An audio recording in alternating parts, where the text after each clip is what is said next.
Well, it looks like the old fighting nerds, fighting nerds, have met their maker. All four of them. Fala, raça. Olha só isso aqui.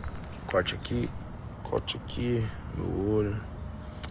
Bom, infelizmente ontem a emoção foi mais alta. Tava indo bem no segundo round ali, acabei indo pra cima com tudo. What's he saying? I don't know. I don't speak Spanish.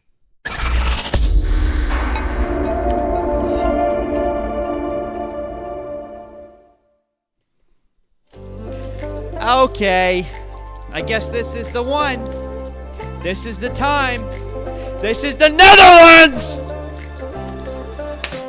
Welcome to the DynamiteGizmo Podcast, everyone. Episode 267. Oh my god, we do so many of these.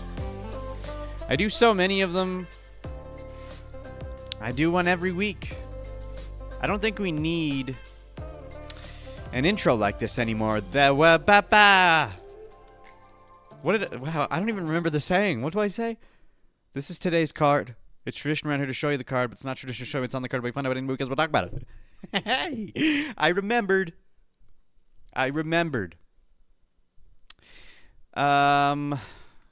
We're off to a good start today. Or are we?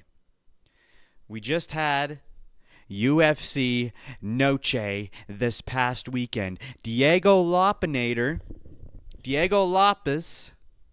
versus Jean Silva. Jean Silva. Okay? And it was one of those ones. We didn't care which way it went. At least I didn't. I like Diego. I like Jean Silva. I like the fighting nerds. I like Diego.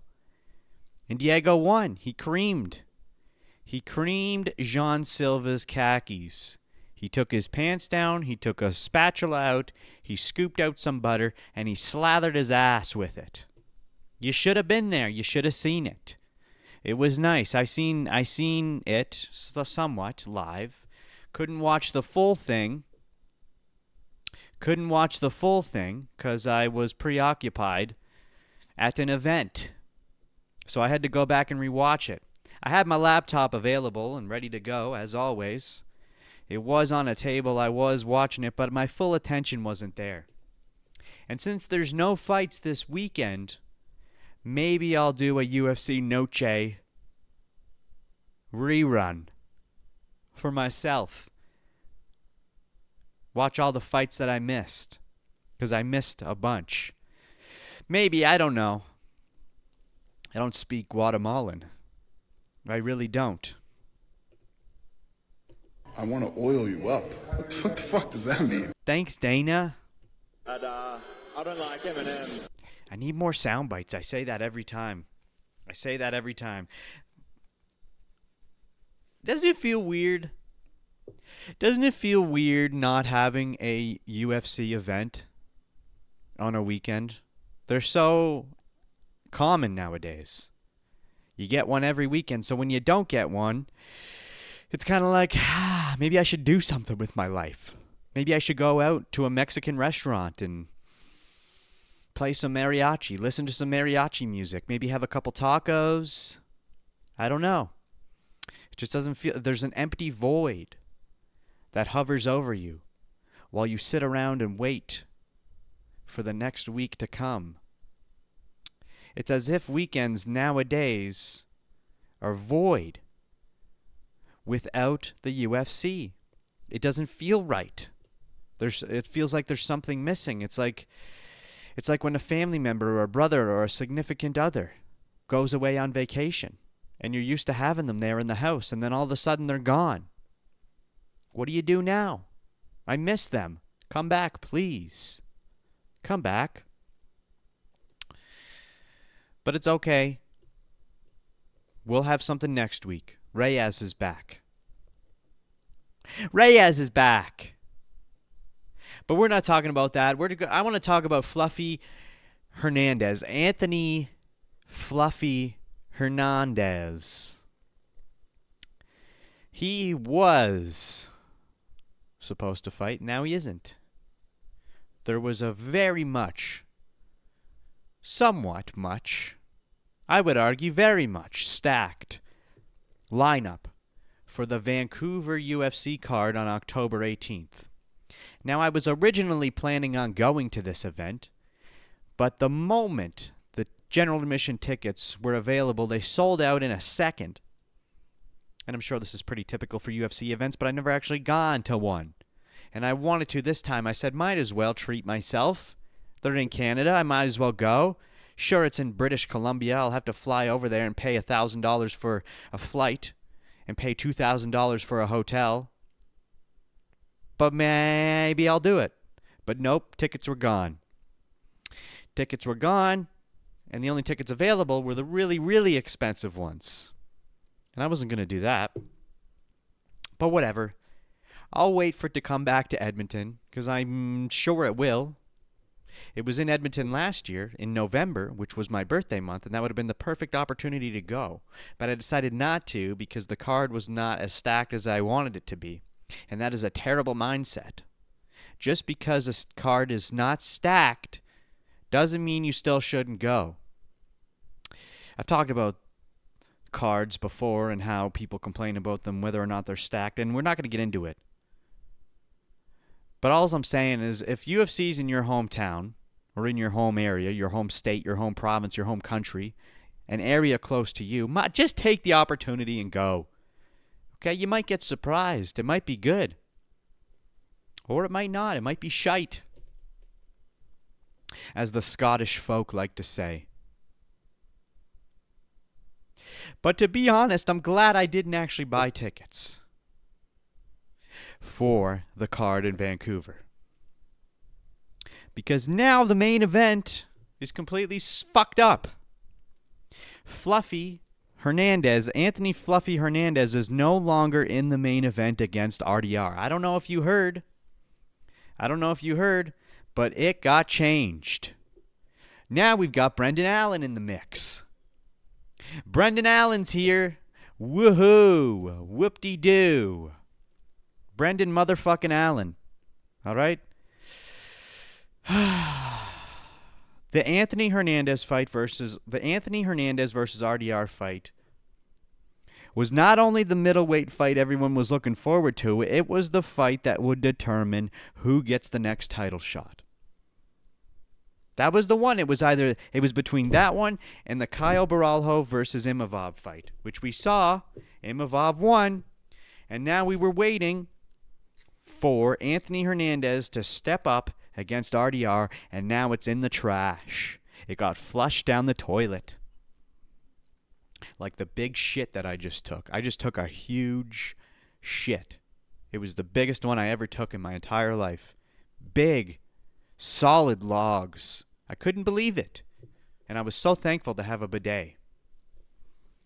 But Fluffy Hernandez made a post the other day, and we're just going to go ahead and quickly read through that. Look at this gentleman. He looks very sad. As all of you've probably seen, unfortunately, I've had to pull out of my upcoming fight due to an injury. I want to sincerely apologize to the UFC, to my opponent, René de Ridder, and to everyone who was looking forward to this matchup. Hi. That's me. You're talking to me. Good thing I didn't buy tickets. I also want to thank Brendan Allen for stepping up. It means a lot. Black handshake. To my fans, thank you for always tuning in, supporting me, and riding with me through everything. Right now, my focus is on getting healthy so I can come back stronger than ever. When I return, I'll be ready to make a statement. Anthony Fluffy Hernandez. Listen, Fluffy, you got to stop it. You got to stop it, dude. But he wasn't the only one. Brendan Allen wasn't the only one who was offered the fight. Paulo Costa was actually offered the fight as the replacement first. Or at least according to himself he was. He had this to say on a recent X post. To be fair, So Paulo Costa was offered the replacement for Anthony Fluffinator Hernandez. The UFC came to him, and then he proposed to the UFC. He said this: "To be fair, I proposed 3 rounds due to short time." And guess what? He said no for 3 rounds. UFC agreed to 3-round fight, but he didn't. Paulo Costa, what the fuck is the matter with you, you dirty Mexican? I know he's not Mexican. Okay? This is insane, Paulo. Do you not realize that this is the opportunity? This is your moment to make a statement and possibly get a shot at the title? This is his moment. We've talked about backup fighters and last-minute replacements before. Sometimes your one and only shot shows up out of nowhere and you just have to take it. And Paulo is refusing a title contender fight simply because he doesn't want to go 5 rounds? Are you kidding me? Even Caio Baralho, who had his first loss alongside Rufy just weeks ago, said he would step in for 5 rounds. Check this out. Caio posted this: "I heard someone got hurt. Just call me and I'm in. 5 rounds, of course, because I'm not a pussy like some guy that said yes only to 3 rounds. Exactly. Listen, okay? Caio is always willing to step up to the plate, no matter how recent it was since he last fought. You know, we saw him leading up to his Imavov fight, and we saw him leading up to the Khamzat fight. He was the backup fighter. Then he came around with only a few weeks later and fought Imavov. 2 weight cuts back-to-back. Okay? Now, maybe that's not the smartest thing to do, but at least he's trying to be active. At least he's trying to get his name out there, and here he is again, stepping up again. Who gives a fuck if it's 5 rounds? You got to take this opportunity. Now, obviously, they're not going to give it to him, but at least he's going out there and trying. You know what I'm saying? That's the kind of heart and dedication we need to see. Paulo Costa has been talking trash for the past little while now. He's been saying that he's the guy to stop Khamzat's wrestling. He was on Ariel Helwani's show just a few weeks ago giving a full rundown on how to beat Khamzat Chimaev. And now he's saying he won't take the title contention spot because it's 5 rounds? What a fucking joke, dude. What a joke. Who does this guy think he is? Now, look, I've never thought that Paulo Costa can stand a chance against Khamzat or RDR, but at least stick to your word and show the world that you're willing to step into the octagon and at least try to prove your point. If you're going to talk the talk, then you got to walk the motherfucking walk, dude. But now Paulo has no chance of even sniffing the title at this point. He just torpedoed himself in the wrong direction. This guy's a lunatic. Okay, and now we've got Brendan Allen stepping in. And you know, props to him for taking it on short notice. But this matchup is certainly not nearly as exciting. RDR is going to walk all over Brendan Allen. It'll probably end quickly and likely by submission, which means RDR's chances of a title shot have dropped off completely. It doesn't even matter if RDR wins. Imavov is laughing right now because his most recent performance against Caio stands out way more than anything RDR or Allen can do here. So at this point, we can almost guarantee Imavov is getting the next title shot. The whole point of RDR versus Hernandez was to prove who could deliver the better performance. Now that opportunity is gone. This fight doesn't help RDR in the slightest. He's cooked. He's cooked, dude. Anthony was the guy. Coming off an 8-fight win streak, including that dominant performance against Elidze.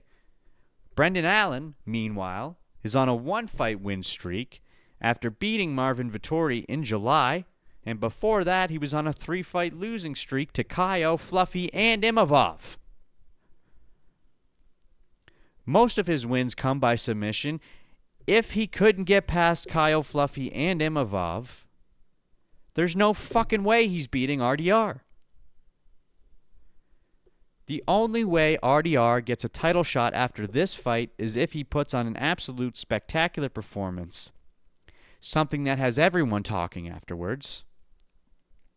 Okay, Brendan Allen is ranked number 11. RDR is ranked number 4. This fight does nothing for RDR.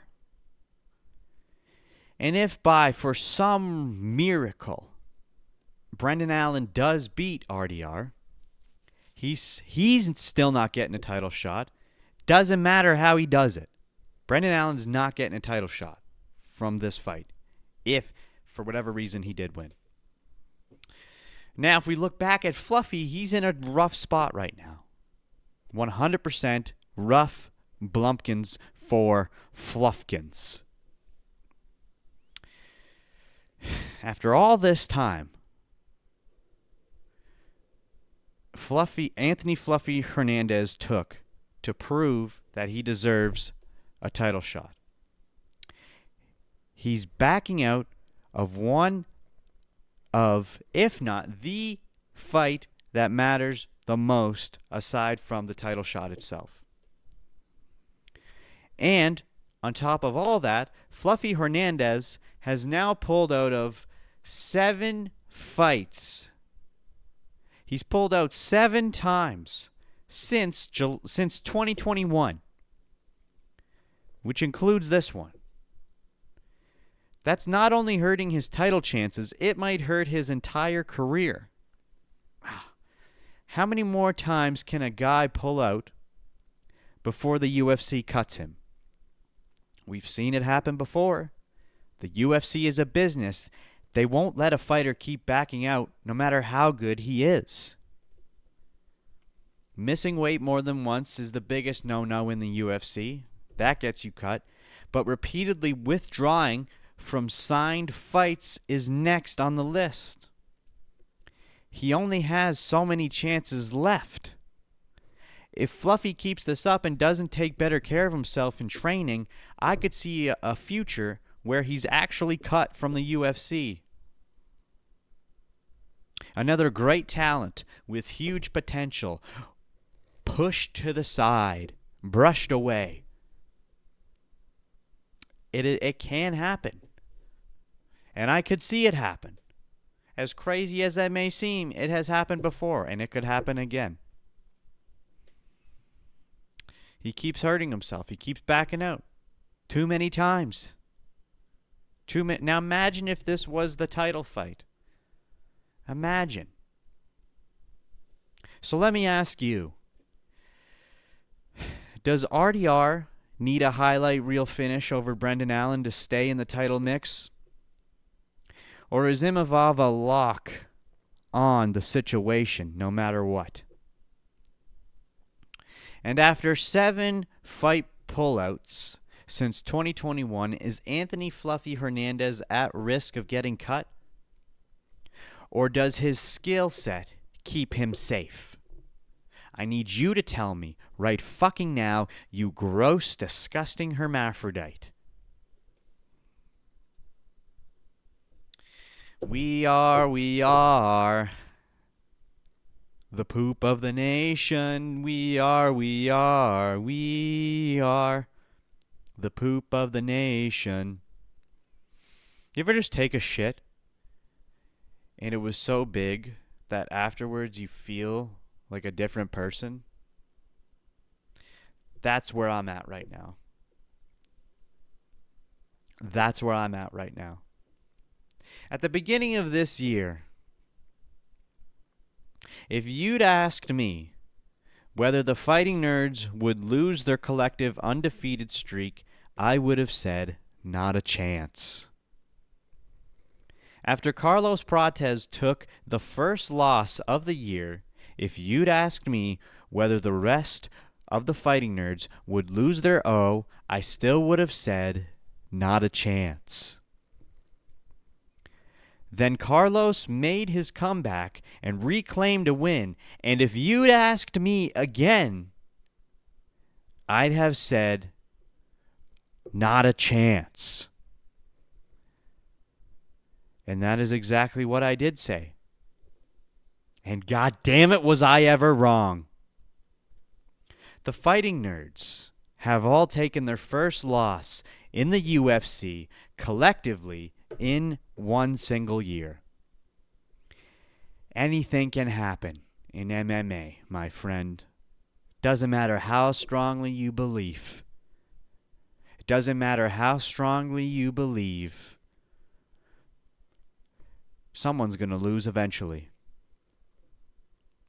But this is not the end of the Nerds. They'll be back. Oh yeah, they'll be back. Stronger than ever. I guarantee it. I didn't get to see the full Lopes versus Silva fight, as I said. I had to go back and rewatch it, but when I did, it was a damn good fight. Diego is an amazing fighter.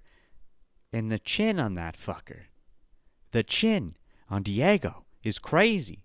He's like a robot. It's like punching the head of a robot and kicking the head of a robot. It doesn't do anything. You could punch his chin all day.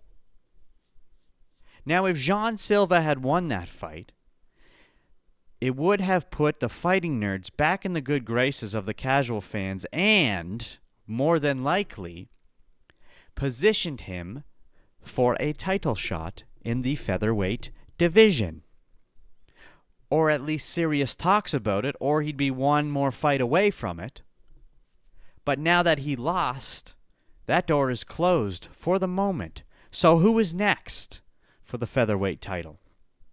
Even though Diego won, he just fought for the title. Movsar was on everyone's list, but he keeps getting injured and having to pull out. He was supposed to fight Aaron Pico. But guess what? Lerone stepped up, and he fought him instead.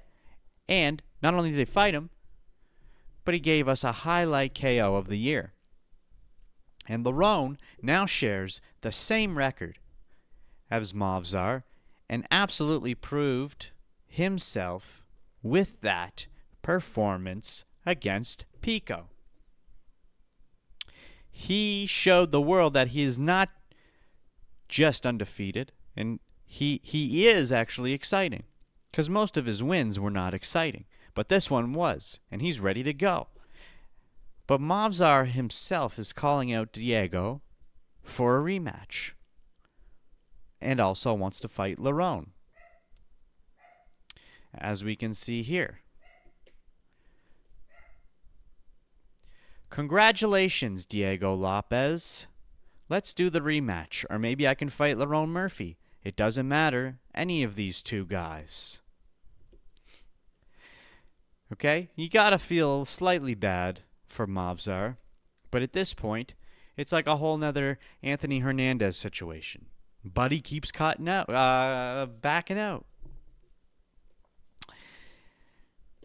But I think Diego is the better fight for Movsar right now.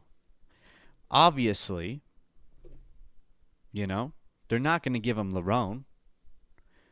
But I could see a world where the UFC sets up Lerone versus Movsar as a title contender fight. A final showdown to decide who truly deserves the title shot. But if that happens, someone else would have to fight Volk in the meantime. So we have no choice but to book Lerone against Volk first. Then, whoever wins that fight, then Movsar can get a chance at it. But we also have fucking Aljamain Sterling calling out Diego Lopes, which I've got a video clip of that here. For me, I'm a fan of Diego Lopes. I think he's a good fighter. He's tough. He has a chin. He's very durable. I think he's a very talented dude. He's well-rounded on the ground. I just don't think he's the full package yet. Can he become champ at some point in this run? I think so, as long as he keeps doing what he's doing. So I'm not shitting on him by any means. I just think I'm better at the end of the day. I'm not going to say I got a granite chin. I'm not going to say I'm the most durable guy, but I know I'm tough. I know I'm smart. And when it comes to fight IQ, you give me time to prepare, I think I'm a terrible matchup for anybody in this division. So that's my 2 cents on that. Would Diego fight be tough? Of course, but I think if I take him down, I'm pretty sure I'm going to have my way with him. For me, Yeah, it'd be an interesting fight to see, and I'm sure it's going to happen eventually. Is that the one that should... Oh, my neck, dude. My neck is always killing me in these podcasts. Is that the fight that's going to happen next? I don't think so. I don't think so. Diego has a lot of options right now. He really does. Whereas Jean Silva has to go back to the drawing board, to the Jeaning board. Along with Kaio and Rufi. They got to figure some shit out. But I truly think this will open the doors for the fighting nerds to make an amazing return and a fantastic run to the top. Okay? They get knocked down, but they get back up again. In 2024, we saw their rise, each one cleanly winning and staying undefeated, one after the other. So we came into 2025 expecting the same greatness and watched each one of them lose. So I think 2026 will be the year they regain their momentum. This is not the end of the nerds. And remember, we still have Carlos Prates fighting Leon Edwards. I don't remember when. November, December, somewhere in there. Maybe October. I don't even remember, dude. But he's fighting before the end of the year. And who knows if that'll be the last nerd to fight of the year. I don't know. I don't speak French. But what should Diego really do? I think I would really love to see Diego versus Yair. Yair's ranked number 3, Diego's ranked number 2, and the biggest draw between these motherfuckers is the beef between them. We saw how much they hate each other on UFC 314. Or was it 14? Yeah. And yeah, I know. People argue that this is a sport and beef shouldn't dictate matchups, but it's still sports entertainment, my friend. Let some rivalry happen. Some real rivalry. Not some made-up stuff. This is real, genuine rivalry. Build excitement. These guys genuinely dislike each other, and we've all seen it. I don't need to rehash the details. Featherweight division is messy right now. Nothing is clear after Ilya vacated the belt. But it'll get sorted out soon enough. So let me ask you, who the fuck do you think should fight Volkanovski next? Should it be Lerone Murphy? Or should we give Movsar a chance? Okay, and then who should Diego Lopes fight next? Should Diego fight Movsar? Or should Diego fight Aljamain Sterling? Let me know in the comments below. And we have some other little talking points to go over. Last night there was a gremlin walking down the road. I saw it from a distance. I tried to shoot my arrows at it, but it didn't budge. It caught them with its butt cheeks. It's not true. Not a true story. What is true, though, is that the Dana White Contender Series was on last night. Every Tuesday until I don't know when. But it was on last night, and it was pretty decent. Not the best Contender Series we've ever seen, but it was pretty decent.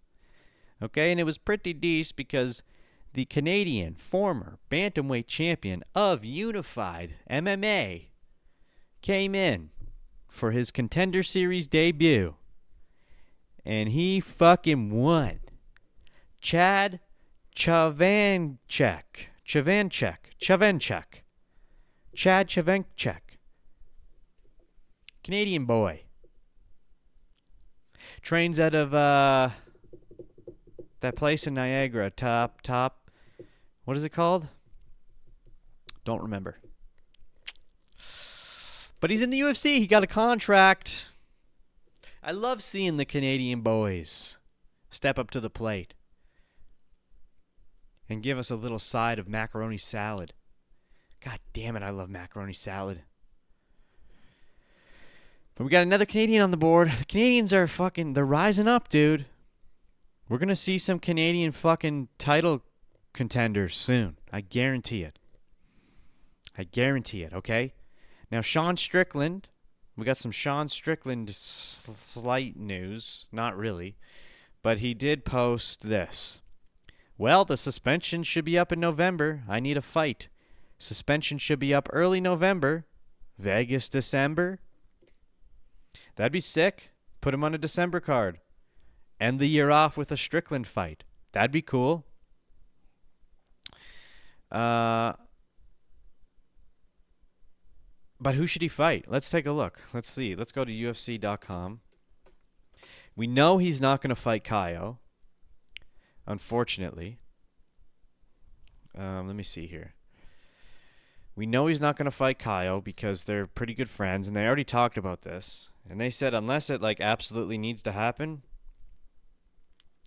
he could do an Izzy rematch. Nasruddin is going to fight for the title. What if they put Sean Strickland up against Khamzat? I mean, that would be a sick fight. Khamzat would cream. You know what? Maybe it wouldn't be. I bet if Khamzat fought Strickland, it would probably end the same way it did with Dricus du Plessis. Strickland versus Anthony Hernandez. Maybe that would be a decent matchup. Now that Anthony Hernandez can't fight RDR, Strickland against Anthony Hernandez, maybe. Or maybe they'll wait and see what happens between RDR and Brendan Allen, because they're not giving them a title shot. And then they'll actually line up Anthony Hernandez versus RDR. And then one of those two will fight for the title. I don't know. Has Sean Strickland ever fought Robert Whittaker? Let's see. Oh, I really have a sore neck. I don't know if he has. Let's see. Doesn't look like it. Okay, well, what if we do Sean Strickland versus Robert Whittaker? We could do that. Imagine Sean Strickland versus MVP. Oh my God, that would be crazy. That shit would be crazy. Wow. That's kind of his only options, though. Because you're not going to put Sean against RDR. Well, maybe you could put Sean against RDR.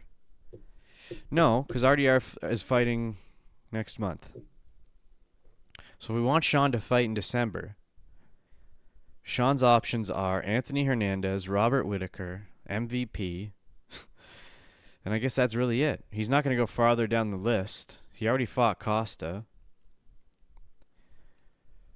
Yeah, there's no one, unless he does Izzy, unless he does a rematch against Izzy.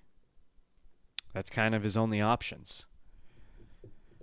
Or if they did something crazy and they somehow gave Sean another shot at the title, but there's no way. There's no way they would do that. He just did back-to-back title match. It's not going to happen. And then finally, Dana was on Logan Paul's Impulsive podcast, and he was talking about the White House card and what it's going to look like.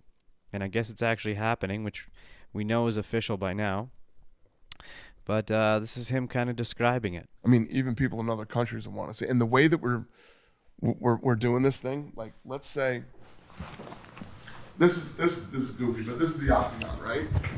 We're building this arch, almost like the St. Louis arch, like this, and the lighting grid will go above the octagon. So when we shoot this fight, right, this whole backdrop will be the White House. And then when the cameras move over and the fight's this way, it's all the Washington Monument, the monument on this side. Then there's a park that's sort of connected to the White House. And we'll have 85,000 people there with big screens. And we're going to do concerts. We're going to do UFC X there. We're going to take over D.C. the whole week. Wow. I mean, even people in other countries will want to see it. I want to go there. And I guess it's happening in June, not July 4th, which is kind of gay. It'd be nice to actually have it on July 4th because it lands on a fucking Saturday. But they're doing it for International Fight Week. So, still pretty sick. It'd be fun to go to that one. Or would it? I don't know. You tell me.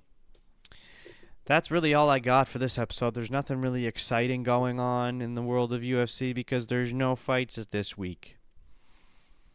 And so what are the events we got lined up? So we've got Ulberg versus Reyes next weekend. And then the following week we have UFC 320. Pereira's finally coming back to rematch Ankalaev. Then the weekend after that, we've got Oliveira versus Fiziev. Sick. Then we've got RDR versus Allen. God damn it. And then we have Aspinall versus Gane. And then there's kind of blank spaces in between then and UFC 322, which will be Jack Della Maddalena versus Islam Makhachev. Anyway, that's all I got for y'all today. Thanks for watching. I appreciate everyone on this planet for existing. Please exist. It's good to exist. Go grab yourself an ice cream in celebration for your existence. You deserve it. And remember, like, comment, subscribe, hit the bell if you want, but you really don't have to, and I'd rather you not, actually. Bye!